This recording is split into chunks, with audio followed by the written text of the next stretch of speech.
Good morning, ladies and gentlemen. It's coming back to my story.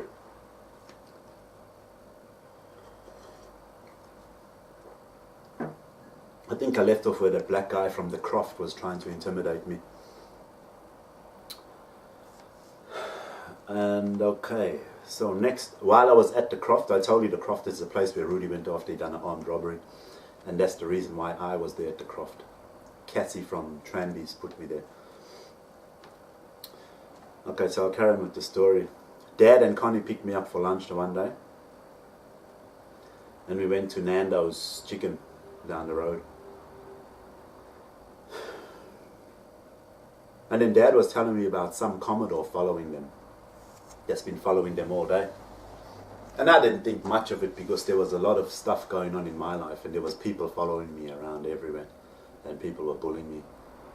Even the animals were bullying me. So I didn't worry too much when Dad said there was a Commodore following them.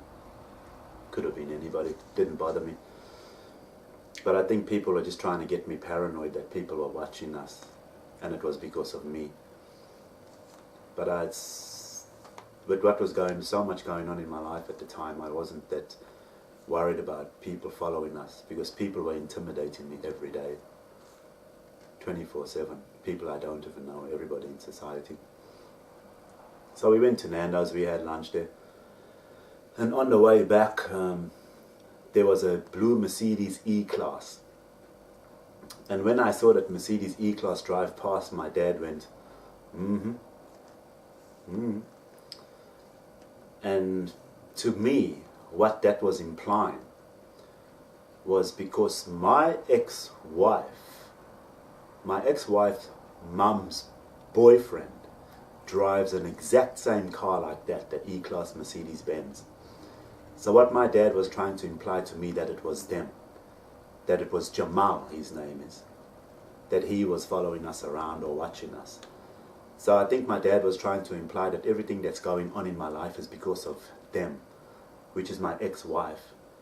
And they think that, they basically accuse me of being a rapist for her. So I think my dad was implying that everything that was happening in my life was because of them. Because it was the exact same car. But I didn't think too much of it. Because at this time, I didn't think my ex-wife had anything to do with my whole story. In 2016. But little did I know, the whole time she's been the main player, the main part of the story. Because people think I'm guilty of raping her. So that's what happened that time there, when I went to lunch with Dad and Connie. My roommates at the same place at the croft were bullying me about making a noise with my guitar. The guy was sleeping on the bed in the same room, and every time I moved or turned around, he'd move and he'd make a noise. It's the same game people were playing with me. Every time I move, somebody moves. Every time I make a noise, somebody makes a louder noise. Every time I go somewhere, someone makes a noise. It's to imply that there's always somebody watching me because they think I'm a pervert and a deviant and a peeping Tom. So now they play the psychological game with me that whenever I move and wherever I go, there's somebody there watching me. It's a psychological thing that the system has done to me because of what they say I am. And now these guys, I was getting bullied and threatened by them, so I couldn't do nothing as well because then I'm going to get kicked out of the place and be homeless. So they were really bullying me, you know. These are guys with problems as well. And they're showing off to me and bullying me, and I'm outnumbered all the time. It's only me. I've been isolated from everyone.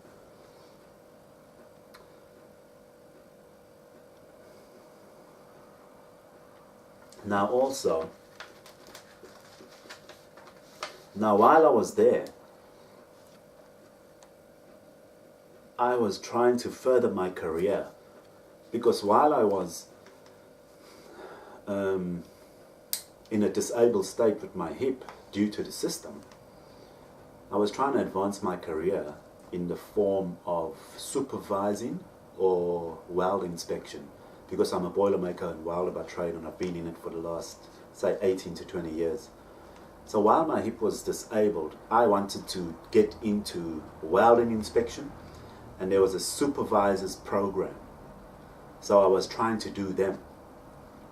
And little did I know, I went to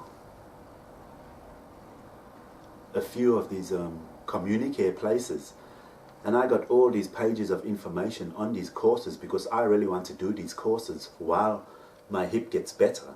So by the time my hip gets better, I'm qualified to do welding inspection or welding supervising. So then my job is no more too physical for my hip.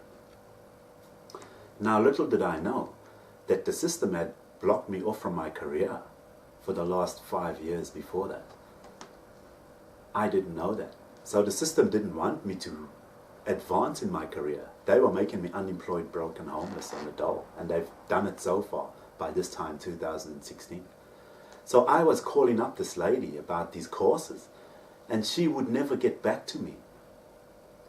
I went to these communique places and I got pages and pages of information. It's all on my email, and I've still got them in a bag here somewhere. But the point is, people never had the intention of getting me into these courses to do them to advance my career. The system had planned for me never to work again.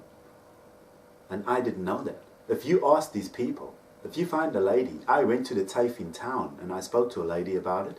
I spoke to a lady on the phone about it. If you find these people and ask them, they'll tell you. Put them on a lie detector test. They didn't have any plan of me going back to work and advancing my career, because they say I'm a dog, pedophile, rapist, armed robber, and all this. This was all happening behind my back. While I was doing this, I didn't know this was happening behind my back. I didn't know that they were denying my progress in life.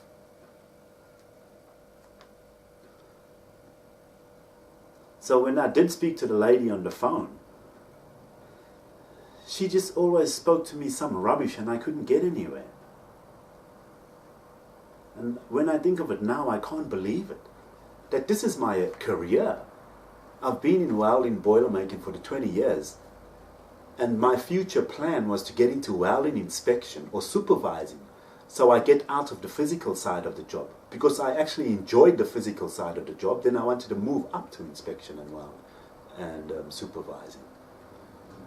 It's a natural progression for me in that field. The system wasn't having a bar of it, bro. I was being cut out of my career. So far, I've told you all the companies that have been cutting me out and exploiting me. How can they be allowed to do that? Based on what? You can't do that. So at this time as well, now my hip, I was trying to prepare for my hip operation. So I needed to find somewhere else to stay. Because the place I was staying at, the Croft, had spiral staircase. So after my hip operation, I can't walk up and down stairs. So I needed to find somewhere to stay. So I went to St Bart's. I even had an interview there with the lady and everything. And I said to her, because they don't have stairs there, they have an elevator. But I had an interview and everything, and she wouldn't take me. She said, I said to her, after the operation, I don't need any help. I'm going to be with a walking stick. And I can make any arrangements or adjustments on my own that I need to. I'll be fine. But she wouldn't give me a room there at St Bart's. And while I was there at St Bart's, jumping off the bus looking for there, I saw a girl. And I noticed it was NATALIE Balding. I was like, hey Natalie, how you going, you know? How are you? I don't think she recognized me at first, but I spoke to her. We spoke there for a while. She was walking with some other guy. This is another person that people put in my life. I don't know why Natalie was there, but she was there for a reason. If you ask her, maybe she could tell you. I'm not sure I'll ever know the reason. People wanted to see if I remember who they are. I'm not sure if it's something I said about Natalie or what. Because I remember back in the days at Exit nightclub, I think her and her sister, Chantal, used to drive a little cream car or whatever, and they used to have like the stickers of the stars and the sun on the roof of the car, you know, and they used to glow in the dark. Yeah, I remember sitting in the car there one night with them. But anyway, I saw NATALIE Balding there. I'm not sure why. I said hello to her and how's she going and all that there, and I was telling her what's happening in my life. I was big beard, same t-shirt, no real care factor for how I looked, because there was so much crap going on in my life. I'm looking like a homeless bum on the street, bro. With everybody bullying me and isolating me and disconnecting me from society. But inside I was feeling strong. I wasn't bothered about what I looked like because I needed to figure out what was going on with my life. And like I'm telling you now, everyone was bullying me and treating me like a dog, isolating me and disconnecting me from society because they said I'm a dog, a rapist and a pedophile and a pervert.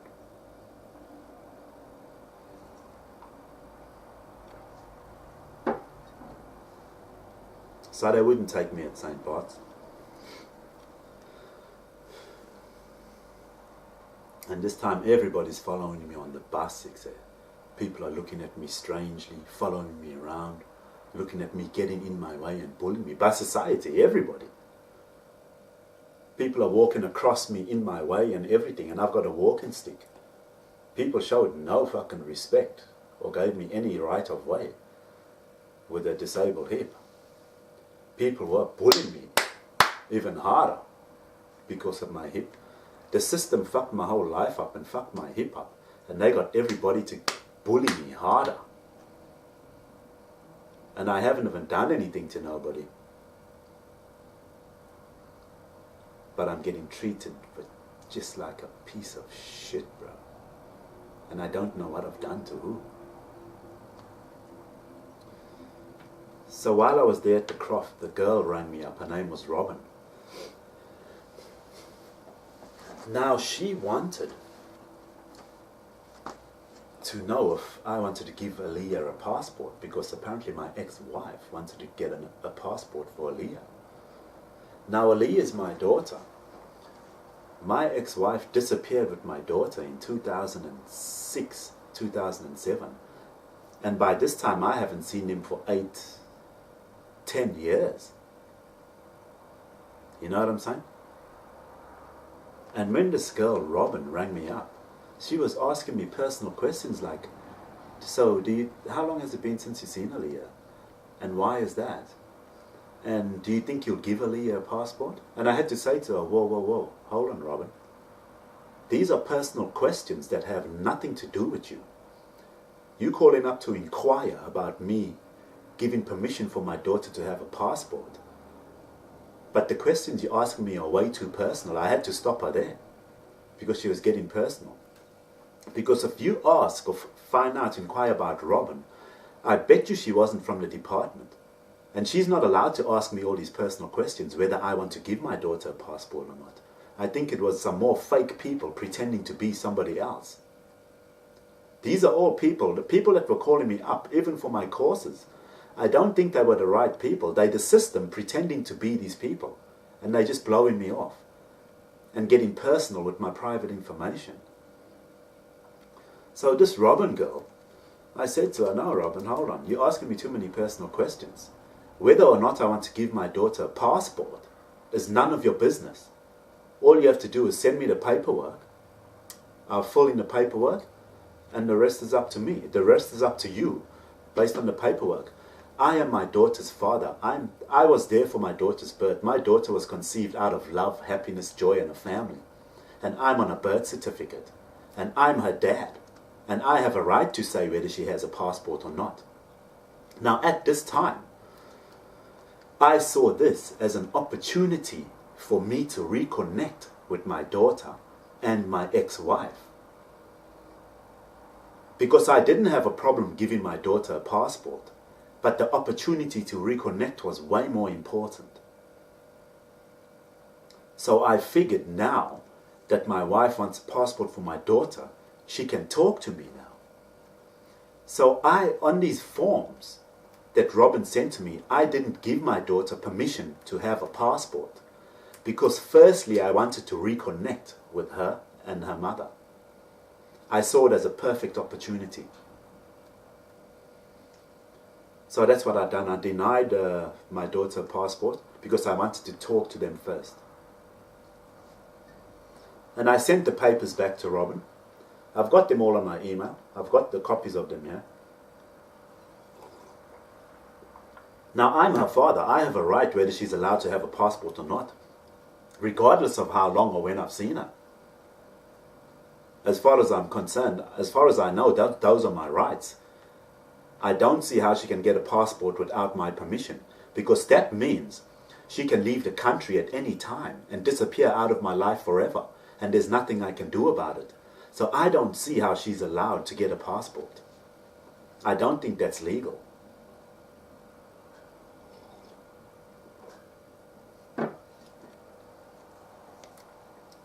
So anyway, I sent away the papers and I'm waiting now for the response.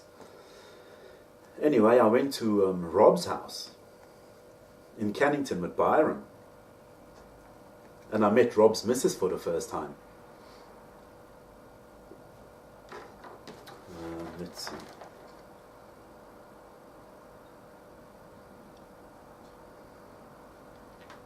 Yeah, and I met Rob's missus for the first time, and Rob's missus was fine.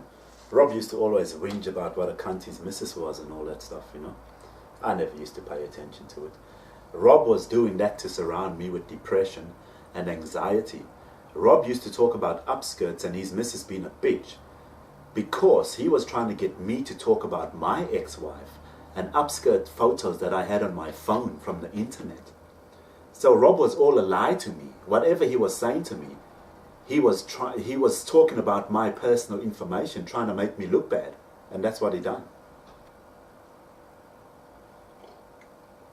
So he was fake the whole time. He was never real. Everything he said to me was based on my personal life. He was trying to get me to talk bad about my ex-missus. I think they might have been connected somewhere and I didn't know.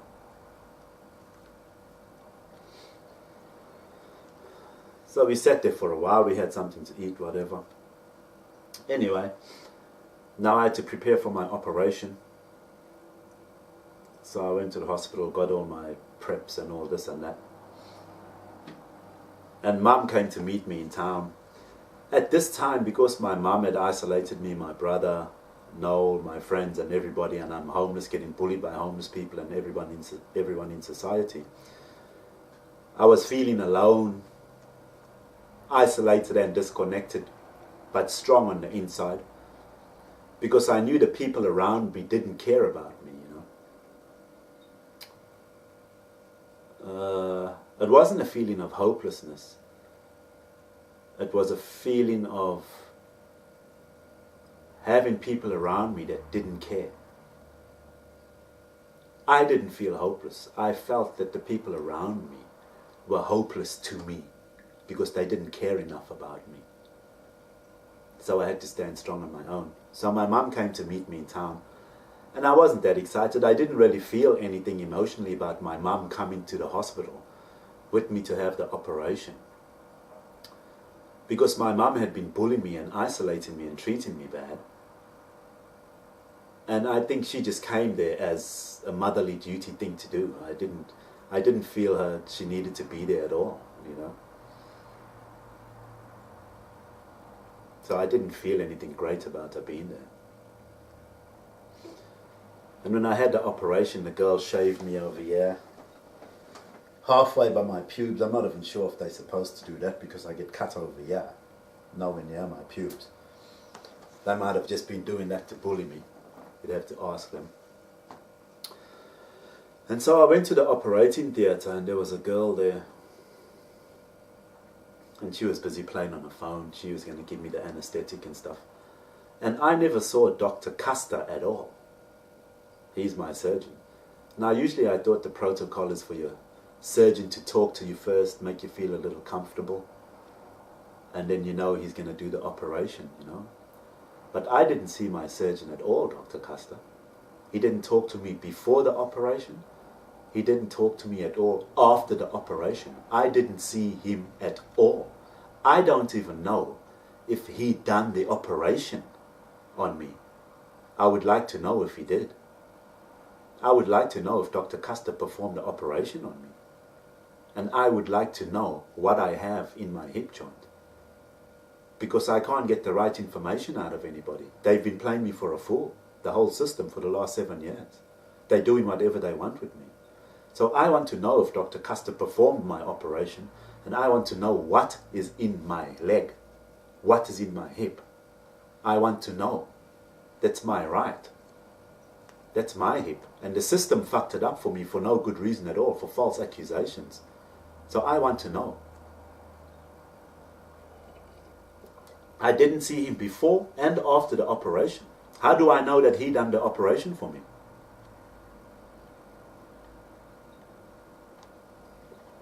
I want to know. So I spent a week recovering in an hospital. And then the social worker comes in, right? Hey, and she comes in, she's got low-cut jeans on now. She's looking like some cherry that just, some woman that's just walking out in the street in a sexy outfit. She's got low-cut jeans on up to there. She's got a little top, I can see her belly. She's looking like a chick that you want to pick up out in a nightclub somewhere. She's my social worker now. She's a social worker. And then I'm laying in bed, and I'm looking at her. And this is what women are doing to me. They're treating me like a pig because they think I'm a rapist and a pig and a pervert, right? So this is my social worker. She's looking at me like this. She's looking at me like I'm looking at her in a sexual way. This is what the women have been doing to me, looking at me like a pig. Trying to imply that I'm thinking dirty thoughts about them. It's a psychological thing. They're stigmatizing me as a perv, you see. So they're making me feel like one without me doing anything. It makes me feel crap, you know, it makes me feel shit. Because I'm not like that with women. And this is a social worker. But she's the one in low-cut jeans and a little top, and she's there to stigmatize me as a perv, and she's looking at me like this, like I was thinking dirty thoughts about her. And she made me mad, you know. I thought, fuck you, you know. You make me feel so shit. You make me feel like a pig. I've just had an operation, and I'm suffering, I'm in pain, yeah. And you trying to stigmatize me